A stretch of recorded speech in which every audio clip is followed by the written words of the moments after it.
Oh, what's up? They're banging at the doors waiting. I heard my phone go ding, ding, ding. Where's Dave? Where's Dave? Morning, Dave. Morning, Dave, and welcome everybody Morning, to everyone. Talking Niagara. This is your talk show for Niagara Falls, and we bring you the political news and events in a talk show format every weekday morning.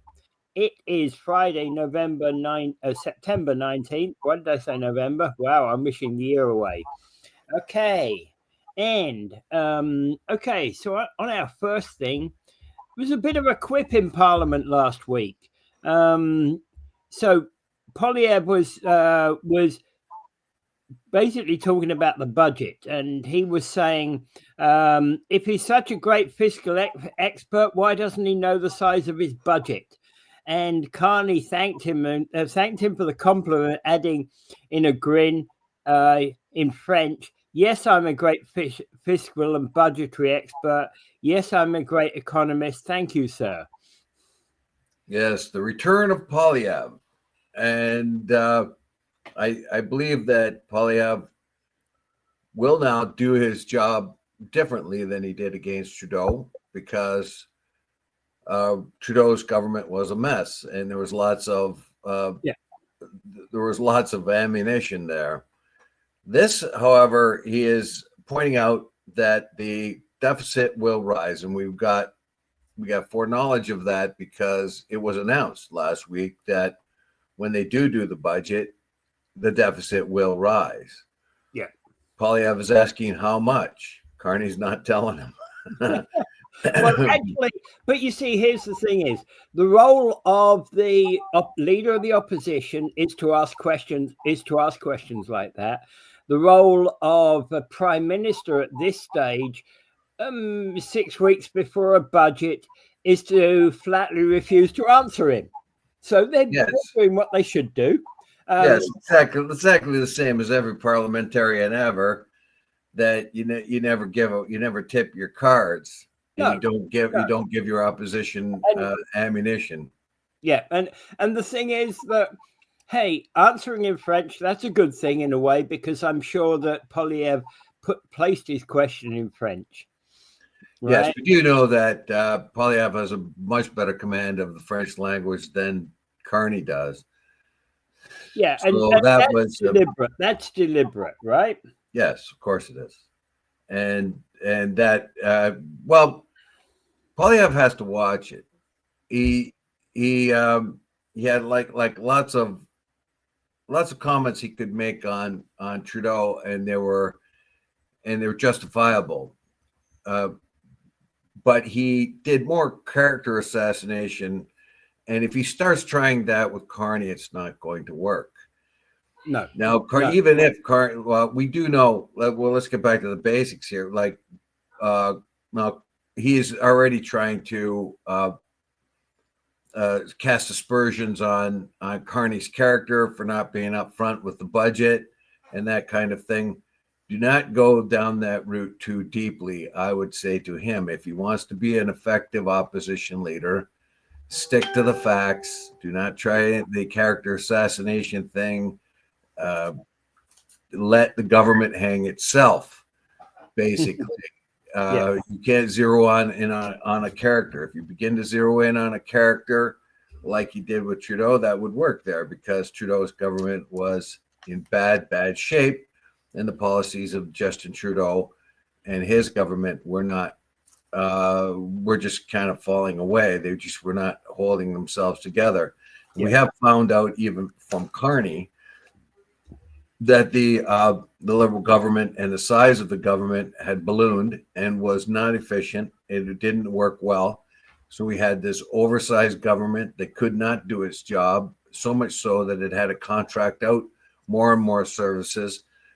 So the government ballooned, it got less efficient, and you had to then go to private contractors, and then they were ripping us off, as we found out report after report. Yeah. So Carney, it's going to be a little bit harder for Poilievre to basically zero in on Carney. Yeah. because Carney is much more efficient person.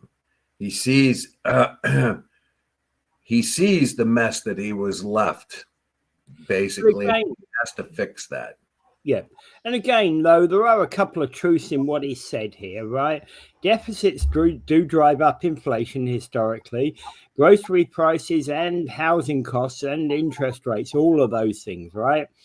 They drive out investment from our country and they cause an uncertainty that destabilizes the economy. So traditionally, all of those things are true.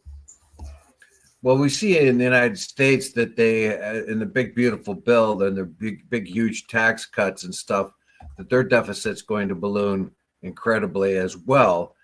They feel that the tariffs will offset that somewhat, but the and their idea there in the States is to give cuts to stimulate the growth of the economy. If you stimulate the growth of the economy, more taxes are paid, and the deficit goes down. That's their idea. Well, it's not much different here with Carney. He's looking around and he's seeing all kinds of things that should have been done. We find a country that wouldn't trade with itself. We found a lot of very essential. But I don't know that removing the trade restrictions within Canada, surely that doesn't add to a budget, does it? Doesn't add to the budget deficit. No, but you're going to have to develop infrastructure that makes that trade within provinces much better, and that would be like all kinds of different things, like roads and pipelines and all kinds of things, very expensive projects. It's also going to have to open up port facilities and all of that, which will cost a lot of money. So basically what Carney is saying is that they're going to invest in Canada and try to expand its ability to trade with other people aside, just not entirely with the United States. So intertrade stuff in interprovincial trade will mean pipelines and rail lines, et cetera, et cetera. Better facilities to trade with the rest of the world will mean ports and other things like that. That costs money. And basically what Carney is saying is he's going to increase the deficit, invest in the country, hoping that will initiate more trade. Well, actually, that sort of investment typically does boost the economy. Yeah, it does. Like ports, pipelines. You're building infrastructure. You're improving the infrastructure of the country, and that's exactly the sort of thing that actually does do well in an economy. Well, it didn't work for Trudeau, did it? Because we know that we had his interest in 2015, and then a little later on, they went hugely in debt for infrastructure spending, hoping that would stimulate the economy, and it did not do it. Yeah, so it's about doing it the right way. Well, remember that he said the tax cuts will pay for themselves. Yeah, and of course, it's ridiculous. The increased taxes will pay for themselves, but that was a ridiculous comment. What he probably meant was by making these investments, it will stimulate the economy, cause more tax revenue by doing that, and that way it would pay for itself. But he was no economist. Obviously, Trudeau was not, and he was ideologically bent too, which wasn't. Whereas Carney is a much more practical person, and Pierre Poilievre is going to have a lot of trouble going after him as an individual than he did with Trudeau. Trudeau was just like easy peasy. Like there was just one thing after another, inefficient government, government contractors ripping off Canada, planes going to China, coming back in. They were not managing the infrastructure. They may be spending the money, but they were not managing the money, and that's the key difference, I think. Yeah, if you're going to tackle things like climate change and other things, you're going to have to do it from a place of strength, and you cannot get that place of strength unless you have money. Yeah. Which means you will have to sort of put aside some of your environmental concerns until you get the money in which to do it. Yeah. You And know, I've used this thing with the green economy stuff. One can understand, even if you didn't agree with it, the building of a ship, let's say, that went out into the oceans to dispose of the plastic islands that are out there, you know, to help, you know, so that would be Canada's great contributions per se to the, you know, to the plastic mess that's out there. So they would figure out a way to take from the oceans the mass of plastic and do something with it. Even if you disagreed with that, it's a practical thing that you can see has benefits, right? yes, but does it have benefits to the Canadian economy? And that's the thing. That's a key factor, right? Yeah. But again, so long as you made that benefit to the Canadian economy, let's say by bringing those plastic back to Canada, it can now be processed and it can be reprocessed and made into something else, right? That's very dubious, though. I know, but bear with me for a moment. But at least it's a practical thing that you can see potentially has practical results. Whereas a lot of what Trudeau was doing, was actually more airy fairy kind of, you know, the talk about, especially Alberta, where they were basically putting the oil patch in jeopardy. Yeah, they were forcing Alberta to meet unrealistic goals in environment, which meant job loss, loss of reduction in production, sort of impractical ways. It may have been well intended, but it was not practical. It could not happen. You cannot advance things like climate change unless you have money to invest in it.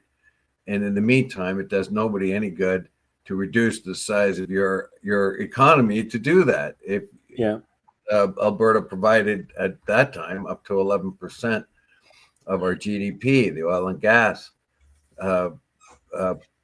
production that they have here. So what good would it do to reduce that, saying, well, we need to do that for environmental reasons, when you all well know that if you reduce the amount of oil and gas coming out of Alberta, customers just buy it somewhere else. So all you're doing is you're saying to the world, look, we've reduced our environmental footprint, but everybody else has increased theirs because they're not getting our oil or gas. So your net result is zero. You don't have the big picture, you know, basically. If one sector of the economy is being reduced, and that's not going to help you in the long run, because you do need money in order to invest. So things of that kind. Now, Poilievre, unfortunately for Carney, he walked into a real mess of a government. Yeah.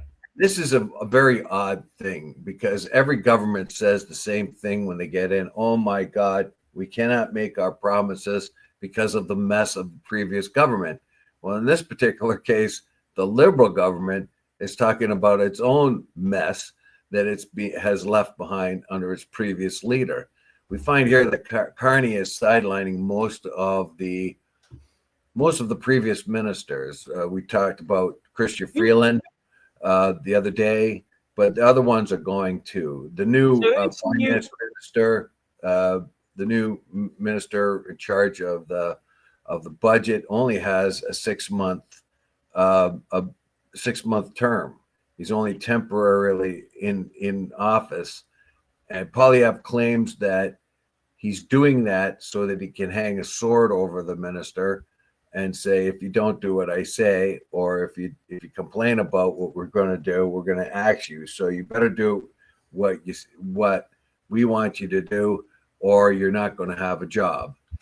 I'm not so sure that that carries the same kind of weight that it does in states, where you're pretty much obliged to do with what the great orangutan, the beloved leader, wants you to do.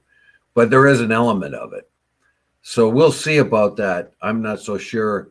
Carney's going to try to find the best talent he can within his cabinet. He's not going to say, I have to have a cabinet that's half women, even though 30% of the MPs are women. So you would think that only 30% would be in the cabinet, basically based on numbers. He's not going to do that kind of thing. He's going to look for the best talent. He's going to look, because he's a practical man, he's a businessman, he's an economist, that kind of thing. So just to correct you, by the way, you were talking about the interim budgetary officer, parliamentary budgetary officer, only having a 6-month term. That is actually a civil service position, not the. You weren't talking about the finance minister, Francois Philippe Champagne. You were talking about the parliamentary budgetary officer, I think. Yes. Okay, I stand corrected on that one. Yeah. That's fine. That happens because, in fact, actually, in any government, if you're a minister, the only secure job there is in any government is actually the prime minister's job. Any minister can be changed at the whim of the prime minister at any time. So, Francois Philippe Champagne is. I'm sure he's closely working with Poilievre about the budget. Yeah. So anyway, our biggest problem, of course, continues to be the existential threat of the U.S. right now on the Canadian economy. Yeah. The Americans have assaulted our borders. They don't want. They think it's a good idea to sort of take over Canada. If they can't do that, they're going to weaken it, as if we were a potential power to influence American politics or whatever else. I mean, there's all kinds of things going on in the Project 2025 insane affair. Basically there is a lot of problems with how the United States views Canada and the economy. And we do know that Trump will go for the weakest party. He will bully to see how far he can get. And the more you give him, the more he takes. That's classic bully actions. And he's thinking, well, we are the big economy. We have the leverage. We'll force them to do what we want them to do. Yeah. That's basically the way in which that's happened. But unfortunately for the United States, basically, is a lot of our trade even now is starting to move away from the United States. We find that Great Britain now is our second biggest trading partner. The trade between the UK and Canada has gone up 63%. Our trade with other countries has gone up, and that particular trade used to go to the States. Yeah. So I think the United States is shooting itself in the foot, or cutting off its nose. Well, you think about it. US and UK are very similar type of economies. They want similar types of things, and and with the UK moving away from Europe, it has to find itself other trading partners. So that potentially makes Canada the ideal prospect, doesn't it? Yes, particularly given our vast store of resources. Yeah, we have mines, we have huge wheat fields, and when you think about it, of course, with Canada's population being half what the UK population is, well, bit over half what the UK population is, you're also dealing with an economy that's fair. You're dealing with a long-term economy that's been very well developed. It's not a developing economy. It's an economy that knows what it wants, right? Yes. I think in the long term, I think the United States is probably shooting itself in the foot because every economy in the world has seen how vulnerable their trade relationships with the United States were. Yeah. The United States pursued a global type of free trade, international free trade thing. Now they're going the other way. They're becoming more tariff-ridden type of an economy. So everyone in the world is thinking, okay, we are now in a bad shape because we have relied on the United States too much. Yeah. And now we're suffering the consequences of that. But we don't want to do that in the future. We want to plan an economy where that can't happen to us as easily, or if it does again, how badly it will affect us. So Canada and the United States will always be big trading partners, but we need buffer. And to pursue markets outside of the United States and every other country doing that will, in the long run, may weaken the United States. When it had that huge market, it had leverage, and with its soft power of USAID and things like that, it had extended influence all over the world. Now that influence is the process is that that influence will weaken because people or governments all around the world are looking for ways in which to reduce their vulnerability to the United States. And if they trade less with the United States overall in the next decade or so, then the United States loses its influence. Yeah, and use as you quite rightly pointed out, the fact they're pulling out US aid is not helping many economies because that US aid used to be a trigger to help that economy, and that economy was moving forward in part because of the US aid that was being provided. Now that's no longer available. Those economies are going to be looking elsewhere to do any trading that they do.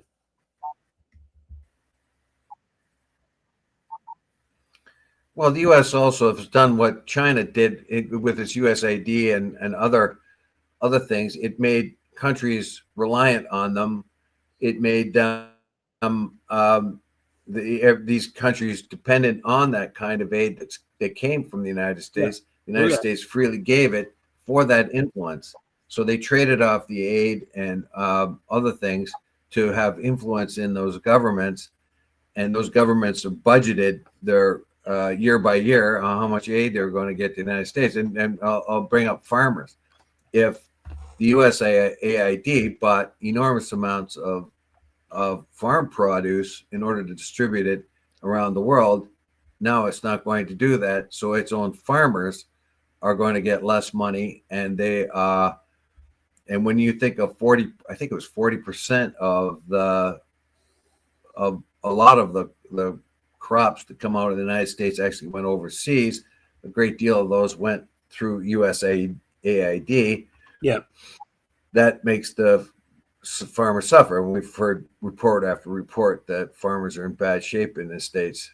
I think this is partly due to USAID not buying it.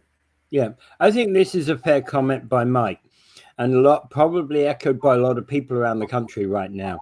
I didn't vote for Carney, but so far I like his leadership. Yes, I've been hearing the same from a number of people who never voted for Carney. I didn't vote for him either, but I'm pretty happy that how he's adjusted. He's basically, what he's done is he's taken the liberals from La La Land, from this ideological universe they have had, and their idea that they could spend anytime they got in trouble, they could spend some more money, and growing the size of the government and all that kind of thing, making the bureaucracy unable to even work, and he's seeing the mess and he's shifting it to the right. He's actually picked up on a lot of points. We knew during the election he was using Poilievre's talking points, and he was adopting them or steal. He wasn't really stealing them. He just realized they were the most practical things in certain areas. So the government has got back down to a place where it is much more practical. If it tries to go for things that are controversial, like climate change or something like that, that is a secondary type of issue. Basically, first you have to build the economy. First you have to make sure that everybody has a job. And those are the practical things. I don't think that the Trudeau government really looked that way. So what he's done is he's pushed it farther to the right and farther into the zone of pragmatism, practical things that you can do. Now he inherited a huge debt that the Trudeau government tried the infrastructure thing too, and of course it mismanaged it terribly. And it mismanaged the government, and government debt kept growing and growing and growing. And now government debt's going to grow again, but it's a different story. When people look at the deficit growing this time, they have a more comfort in the fact that the government is expected to make these expenditures much more practical and based on common sense than it did under the Trudeau government. Yeah, and one of the quips in answering one of Poilievre's quips, I think here's the thing. Carney stated, "One thing I know is that Canadian interest rates are much lower than American interest rates." There you go. Well, yeah, Canadian interest rates are at the moment. Well, the Fed in the United States are going to drop theirs 25 basis points. We're all in this sort of weird situation right now because of the tariffs and the different wars that are going on around the world. We do not really know what's going to happen economically right now. Yeah. So it's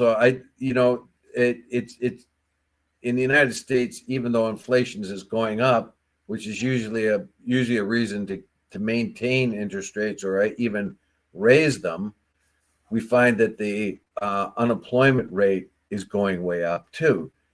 In order to address in U.S. Fed, and I'm sure it's similar philosophy up here, the idea is to keep inflation down, but also stimulate the economy when unemployment goes up. Well, they've got unemployment going up and inflation going up. But once the inflation is going up due to tariffs, but once the tariffs are set in, it'll be what they say a one-time hit. Inflation will go up, then steady off as everybody gets used to the higher prices. Yeah. So that's one aspect of it. So if the U.S. Fed is reducing their interest rates due to address the unemployment problem, we may have to do the same, and we have done so far. And our interest rates may even go down even more than this, depending on how much stimulant we need. And that, of course, will have to be considered the inflation part of our own economy. Now, Poilievre says that if you keep ballooning the deficit, you're going to stifle investment. But if that investment, if that money being spent is to attract investors, to build ports, to build pipelines, they have other kinds of things like that, then it may have, in this particular case, it may work, provided those stimulant type of government investment deficits are viewed by the investor as a necessary thing to kickstart certain sectors of the economy, or at least expand the existing parts of the economy. Well, one of the things that's interesting about this, where we stand right now, is we actually, whilst we have I suppose we have about a 5-month-old Liberal government, right? But yet the one thing we do know about this particular government is it's not the same as the prior Liberal government. Well, that's what I've been saying. It's a complete different ball game. It's as if the Liberals were elected out and a new Liberal Party were elected in, because this is not the same Liberal Party as before. Oh yeah, well, Justin Trudeau was the new age sensitive guy. He went around trying to say all the right things, and that made him popular for quite a period of time until the reality set in that his government was really not that effective. Yeah. He saw that how he caused problems for us when he did something like when the Indian farmers went on their convoy and blocked up roads in India. He came in on their side and said all kinds of wonderful things about them. But when we had our own convoy, it was white supremacists, misogynists, and all kinds of exaggerated BS. And when it came right down to it, his democratic ideals did not measure up, did they? Because he put in the Emergencies Act that restricted bank accounts and other things. And the Supreme Court here found that the investigations into the convoys showed that the government was not acting like a democracy in their work. So here he speaks out of two sides of his mouth. The Khalistani thing, the Khalistan movement in Canada, he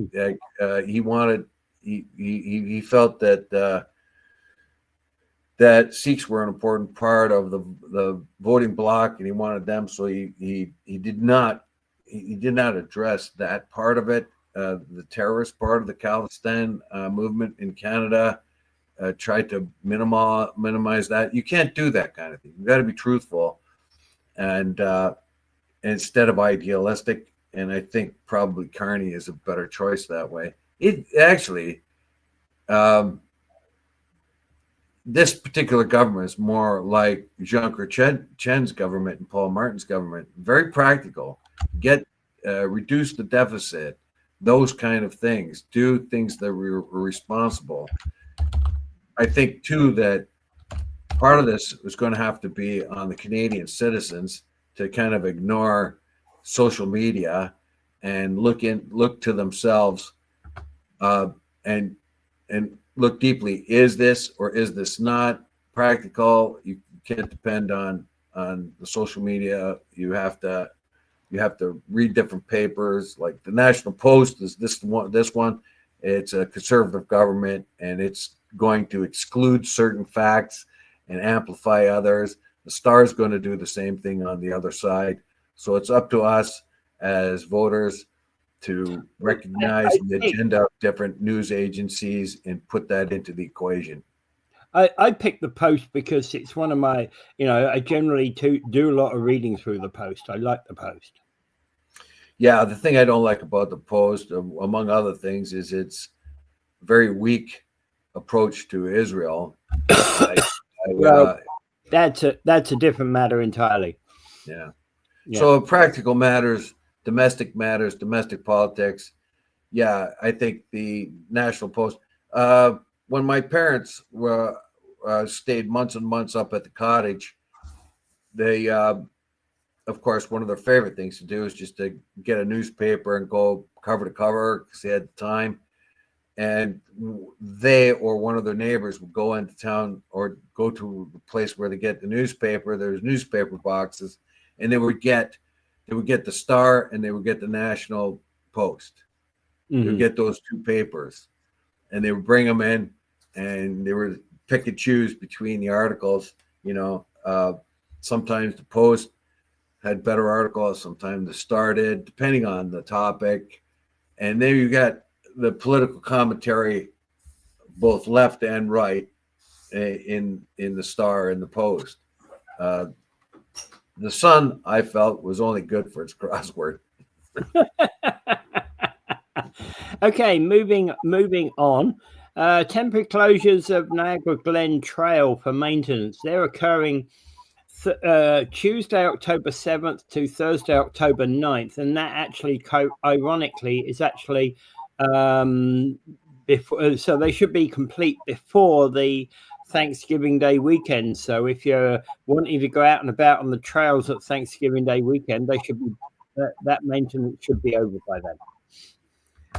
Well, what's going to happen here is they're going to do a lot of work to make the trails safer. Yeah. It's going to be dangerous down there. They're going to have Niagara Parks police and everything, and they're trying to get out there among everybody to remind them not to go down there. You're going to be chased out if you do go down there, because it's going to be a dangerous situation. They have to make the Glen safer. They found certain things there that are potential hazards to people going into the Glen. And I know a little bit more about it because I know somebody that works at Niagara Parks, and it's going to be, some of that stuff's going to be pretty extensive. So forewarn everybody loves going down to the Glen, but let's put it this way, it is not going to be a safe place. They don't want you there. They were going to restrict your access for a couple of days until they make it more safer. And you could run yourself into some trouble if you think you're going to sneak in, do a little morning fishing or something. Stay out of there. Thank you, Dave. Yeah, and the other point being is that by Thanksgiving weekend, hopefully everything's back to normal again. Oh yeah. It'll be very interesting what's going to happen, and all will be revealed after it's all done. They'll be able to tell you what they have done and why they did it. Yeah. So, but in the meantime, there are certain real risks down there at the point now, and they have to attend to them intensively, which means anybody that going there could be in danger, right? And they're going to restrict your use of that for a couple of days. So kind of live with that for a while. Live with the fact that it's restricted for a couple of days. Yeah. Okay. All right. And okay, moving on. Matt. So that's Gary. Yeah, Gary, I don't want you to be don't go down there and hang out, Gary. In those days, I don't want you to be knocked down by a bunch of shale being knock you into the river or something like that. Although Gary is a survivor, so nothing probably will happen to him. But yeah. All right. So Matt Sisko's holding a town hall meeting. Held a town hall meeting in Merritton, and Merritton residents sounded off about addictions, homelessness, mental health issues. Yeah, this is the ongoing story we hear of the wastrels and offscourings of our society, and I keep using those terms because the ordinary people who have to deal with the homeless and the addicted, attitudes towards them in the very beginning were very tolerant. They're not anymore, because what happens in a place, in this particular case, in Merritton, the Merritton part of St. Catharines, there's a crescent, I think it's called Gale Crescent or Gale Street. And I'm pretty sure. Yeah, it's being continually assailed by the homeless people, the addicts. So there is needles, there is crime, theft, there is prostitution, there is fecal particles and urine here and there and everywhere. And the people of that area are really, really angry, and Matt Sisko is taking this sort of traveling government there to kind of talk about it with the residents. But Sisko has been very, very, very, very adamant in the fact that they can only do so much. the city and the region, even the region can't do as much. It needs funding from the province. And what does the province have is a deficit. Where's that funding going to come from? Yeah. Now, he does point out that the province has doubled the amount of money given to the municipalities to deal with this issue, but the issue is not going away. And over again, we hear about the homeless shelters and things like that are not working very well at all. We have been promised by the region that the neighborhoods would be safe, they would not be incurred upon, but we find on Summer Street in Buchanan that this is not the case, that the areas are anywhere that's close to a shelter has problems like this one, where you do have people living there that will just not behave well, and because they're not getting better, they found a place where they could hang out or homeless shelter or stuff, but they're not getting any better. The problem is growing, and the people who are living in these places are not being rehabilitated. There's a fellow here that's talking about he was sober 20 years ago, but now he has to resist every day the lure of another hit of to do drugs, because they are so pervasive in these areas. Yeah. But you see, the thing is that it's an interesting thing is that they're actually, so he's looking at potentially doing more town halls, getting to local residents. Yes, but in what capacity? Well, in the same thing to address local issues, I guess. And I think that part is commendable. Yeah, that part is commendable. He goes around and he goes to different parts of the community to discuss them face to face with the problems they have. They also have a ward system too, remember? So he's probably going ward to ward. Yeah, and so he says here the reality is this is a problem that should largely be funded by the province. I will give them full credit. They almost doubled the amount of money they were giving Niagara 2 years ago on the annual basis, but it's still below what other municipalities are getting. It's still not as much per capita as Hamilton is getting. So we're left with a difficult situation we raise property taxes at the region to cover off differences and put more money into this system. That can be very difficult. So we're in a situation there. We have an unsolvable problem every day for year after year. We've talked about the homeless problem. We've talked about the situation we have and the growing addictions, and they are showing up everywhere.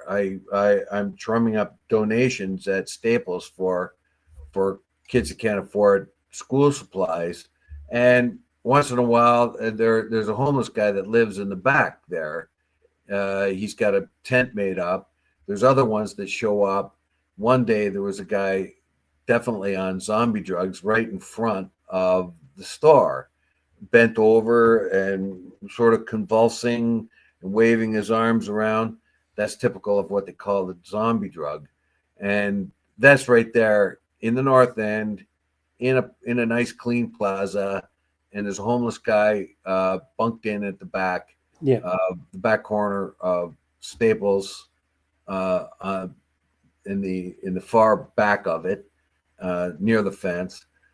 So this is a growing problem, and it seems to be an unsolvable problem. And we see beggars on every street island, in like everywhere, every island basically in the street, any busy corner where there's an island for a beggar to stay, there's a beggar, and trying to get more and more money.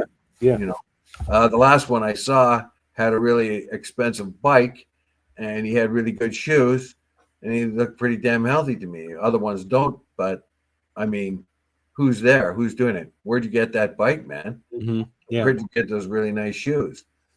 You I know, was in a store. I was in a store the other day when a homeless person brought their bike into the thing, and they actually had like a crate on the back of their bike. And I'm thinking to myself, well, you're bringing a bike into the store and parking it in the store while you're doing your whatever shopping, and it's like,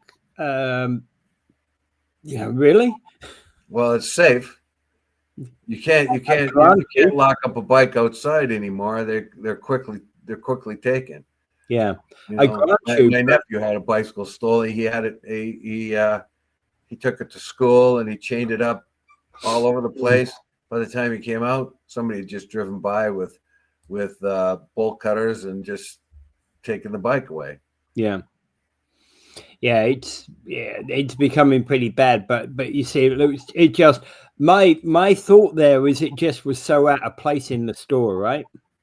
Yeah. Yeah. Okay. So Mike is saying so the region claimed that a state of emergency a long time ago about addiction, homelessness, and mental health. What did that do? Nothing. Yeah. Nothing, because unless there is a plan to engage, it doesn't work. Now we found different, like the problem is getting so frustrated that there are calls to put people in encampments that are sort of governed by the province or the municipality, where you take people outside of the city and you set them up and you kind of force them into rehabilitation. Yeah. Uh, Go on. yeah, they're doing this kind of thing out west. We see the problem that was happening in Barrie. The problems were getting so acute that they were actually having murders. That was the last straw. So the fecal particle, the needles, the prostitution, and the drugs, and the crime. Finally, when it came to murder and people were getting killed, that was the last straw. And so they are going to get rid of their encampments. Where these people go, I don't know. But a lot of people say, okay, we're going to have to come down and give you the ultimatum. You either go in for addiction help, or we're going to throw you in jail or just push you out and make sure that you cannot come back into town. So one of the The problems idea of these shanty towns, well, we call them tent towns now. The shanty towns on the outside of the streets, on the outside, I don't know. We have to have something, I suppose, where there's medical available, there's addiction counseling available, and those people who do commit crimes have to go to jail, and or some sort of something like that. But you don't want to put them in jail where they're exposed to other criminals, because they're a criminal. They're kind of a criminal that it became a criminal because of their addictions or their mental health caused by addictions, that kind of thing. So what do you do? Do you take somebody that's stealing or prostitute because of their addictions, and do you put them in the general the general population of a jail or a prison, or do you make a special one for them directed towards their particular issues? Yeah, and a lot of this comes because locally municipalities don't have money to put in place policies to handle these issues. The money is being held by the provincial government, is being held by the federal government, yet the issues are very clearly felt at the local level and the municipal level, and it's the municipalities that don't have any money to deal with real solutions. Yeah, we're in a problem. Yeah. We're definitely in a problem because nothing seems to be working. The problem is worse, and these people's lives are being lost. Yeah. And the idea that their lives are being lost are lost on them, because they are shifted towards surviving the way they do, And getting more drugs, thieving, that kind of thing. So their mind has gone to the fact that they looking for looking for relief of their situation through the bottle or the needle or or through the nose or whatever else, or the crack pipe, and that gives them relief. So they've lost their own vision. They've lost their own identity of a person. So their lives are being lost. That's a tragedy in itself. Like, aside from the fact that they cause a lot of trouble outside of their own community, it is the fact that their lives are being lost and they're being shortened by their situation. So how do you do this? And I ask that question all the time. Yeah. How do you help people regain their dignity, even if they live in a boarding house and go to a minimum paid job? That's got a lot more dignity than it is sniffing a line of exactly, doing zombie drugs, you know. Yeah, exactly. Yeah. All right. Let's move on. Welland is looking at making developers pay a fee for each non-affordable housing unit that they build. So, in other words, they're looking at encouraging building. So, because of the fee they want to charge. Yeah, I thought this was a pretty good idea, actually. We mentioned on the show over and over again that the call for housing, and what did the developers do? They came in, and when the housing was booming, what did they do? They started building higher end homes. They did not build homes that were affordable. They did not. Well, they wanted the profits to come with higher end homes. So that is kind of putting a monkey wrench into municipalities that are trying to plan and provide housing for the most of their people. And the developers were building higher end homes, targeting those people moving from the GTA basically down here who had a lot of money to invest. They weren't too concerned about the people who were already living here. We do know that the medium income in Niagara is not cannot support the kind of houses that they were building. They were counting on people moving here from wealthier areas and buying nice homes. Well, that's frustrated the municipalities, evidently, by this in Welland. So they're going to say, okay, if you're not building affordable homes, it's going to cost you. We want affordable homes.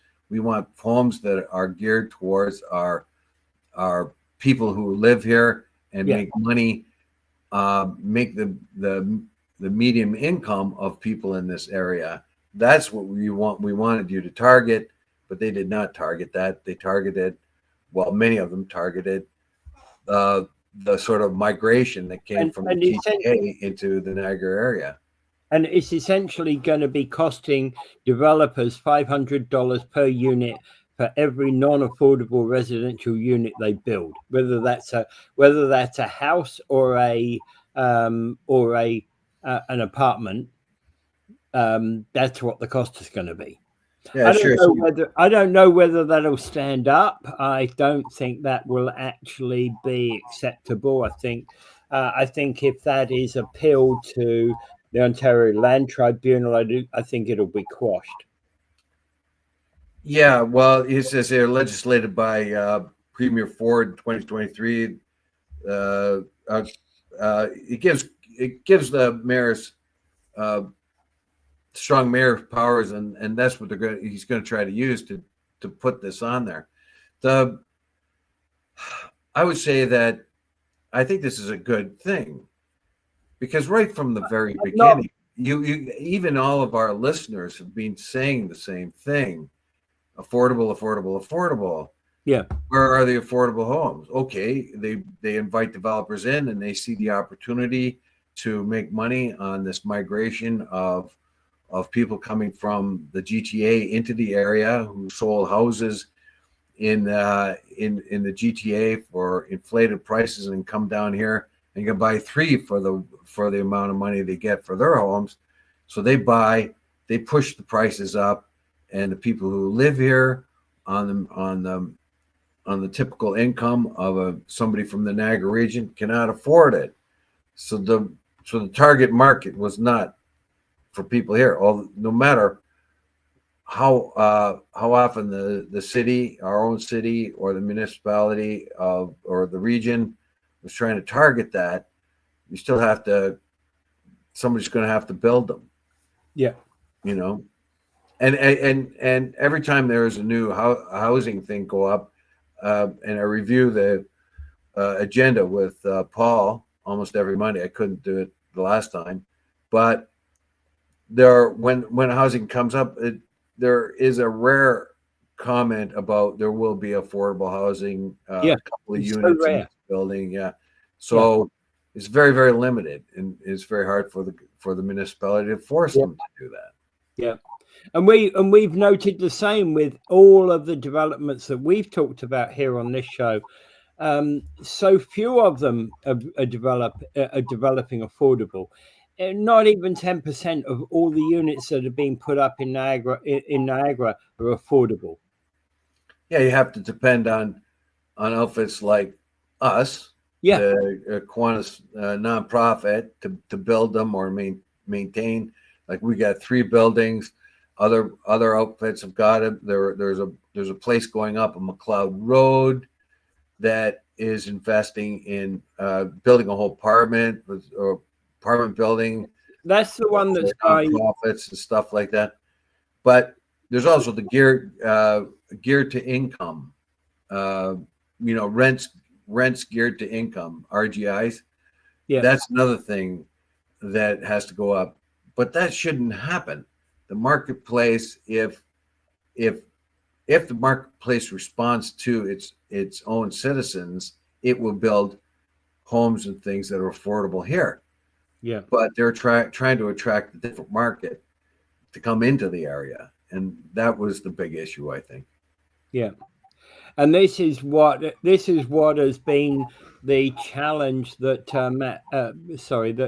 Frank Campion has been talking about, because in fact Campion's basically been trying to get more affordable housing in Welland, and all he's got is non-affordable housing. Well, remember too that there was an initiative to attract people from, whereas like Niagara and other places were trying to attract the GTA, the next area like Burlington and places in and around Hamilton, the higher, they were being sold for very high, not as high as the GTA. So Welland actively tried to attract those people in and around the Burlington Hamilton area that sold their homes and wanted to come into a place, a nice place, and cheaper. So they actively pursued that market. They knew that there was going to be a lot of people from in and around the Burlington. We talked about that article here a couple of years ago, and they were actively trying to attract those people. But of course, the homes they were going to build for them were not the ones that were affordable for the actual average Niagaran. Absolutely. Yeah. So they tried to expand the size of the city by attracting a more affluent crowd, but it did not address the issue they had with their homegrown people, basically. Yeah. All right. Now, the mean income for a family is just a little over $100,000, or two income is like, I don't know, less than $120,000. A good salary in and around here will get you 60 something. It's about just under $65,000, and there's a range of between 50 and 50 something and maybe about 70, but that is sort of the mean area. And that's not a whole lot of money when it comes to trying to get a mortgage, get established. When somebody comes into the city where they just sold their backyard shed for $1 million, they can come in here and they can buy 2 houses, and you can't even afford one. Yeah.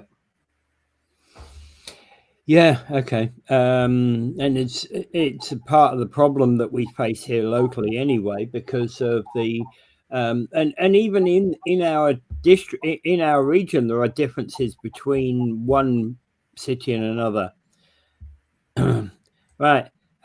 Easy to do, says John Ringo Beam. Ban low density housing, and then but then there's no money for that.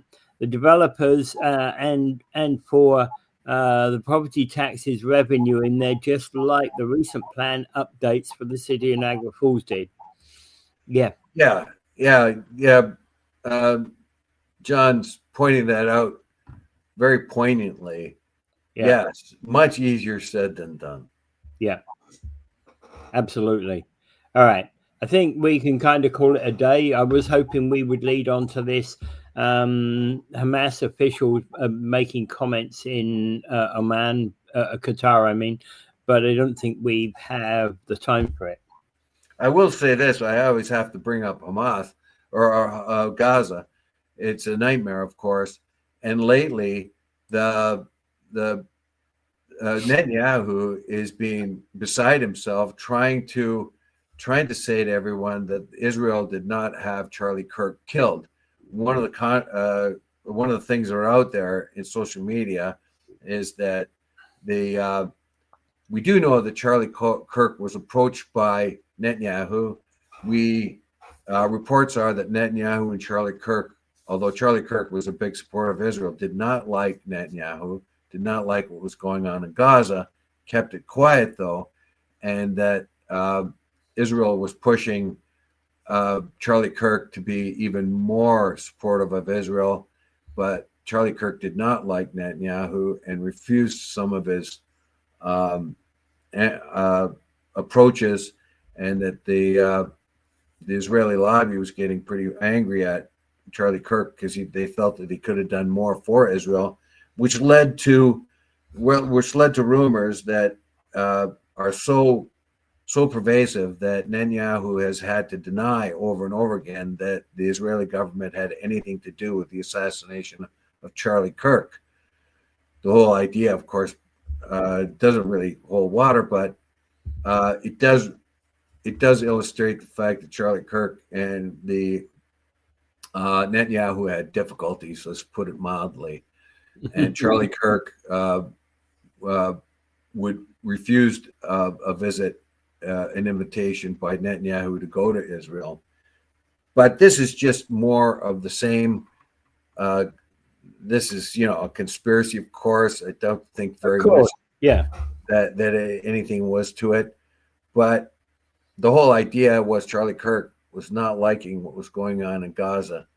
So finally, even a hard right person like Charlie Kirk, who the hard right people are normally blind to what Israel does to its neighbors, even he couldn't ignore it anymore.